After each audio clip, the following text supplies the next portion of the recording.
இப்போ கண்ணதாசன் வாரார். கண்ணதாசன் தான் நாடோடி மன்னம் படத்திற்கு வசனகர்த்தா. இப்போ கண்ணதாசன் கிட்ட எம்ஜிஆர் சொல்கிறாரு, பட்டுக்கோட்டையார் ஒரு பாட்டு எழுதி கொடுத்துருக்காரு, கண்ணதாசன் அவர்களே இந்த பாடலை நீங்கள் கொஞ்சம் திருத்தி கொடுங்க. 10 முறை எம்ஜிஆர் திருத்தி கொடுத்த பாடல் பட்டுக்கோட்டையார் எழுதுனது ஃபைனல் ஆயிடுச்சு.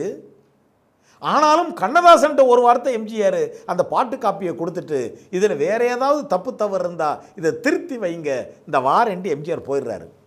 கண்ணதாசன் எம்ஜிஆர் கொடுத்த பட்டுக்கோட்டையாரனுடைய பாடல் காப்பி அதை கையில் வாங்கிக்கிட்டு தூங்காதே தம்பி தூங்காதே அந்த பாட்டு இதை கையில் வாங்கிக்கிட்டு கண்ணதாசன் யோசிக்கிறார், நம்ம வசனகர்த்தா, நம்ம பாடலாசிரியர், ஆனால் இந்த படத்தில் பாடல் எழுத விடாமல் வசன பொறுப்பை கொடுத்துக்காரு எம்ஜிஆர், அதுக்கே ஏதோ காரணம் இருக்கணும். ரைட்டு, பட்டுக்கோட்டையார் என்பவர் மிகப்பெரிய கவிஞர், இவர் பாடலை திருத்த நான் யார் என்று கண்ணதாசனை யோசிச்சிருக்காரு. ஏன்னா கண்ணதாசனோட பட்டுக்கோட்டையார் மிகப்பெரிய ஆள். பிறகு அந்த பாடல் காப்பியை அப்படி பார்த்து கண்ணதாசன் பார்க்கிறார், தூங்காதே தம்பி தூங்காதே என்கிற பாடலை படித்து பார்த்துவிட்டு இப்போதுதான் கண்ணதாசன் மெல்ல நகைத்து சிரித்திருக்கிறார்.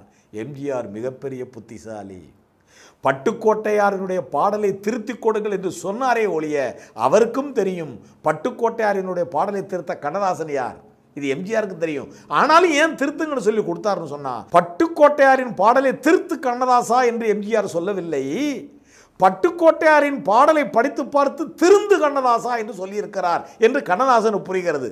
ஏன்னா கண்ணதாசன் என்பவர் எப்போதுமே டயத்துக்கு வரமாட்டார், பங்க்சுவாலிட்டியெல்லாம் பார்க்க மாட்டார். ஒரு உண்மை என்னென்னா கண்ணதாசன் கிடைக்கிற நேரம்தான் நமக்கு நல்ல நேரம். ஏன்னா கண்ணதாசன்ங்கிறவர் எப்படிப்பட்டனா கேரக்டர், மனசில் எந்த வஞ்சமும் சூதும் காழ்ப்புணர்ச்சி இருக்காது. அவர் ஒரு குழந்தை, அவர் ஒரு ஞானி, அவர் ஒரு சுதந்திரமான மனிதன், அவர் மிகப்பெரிய அறிவாளி, ஜீனியஸ். அவர் இந்த நேரத்துக்கு போகக்கூடாது, இவனுக்கு டயத்துக்கு எழுதி தரக்கூடாது அப்படின்லாம் நினைக்க மாட்டார். அவருடைய போக்கு அப்படி.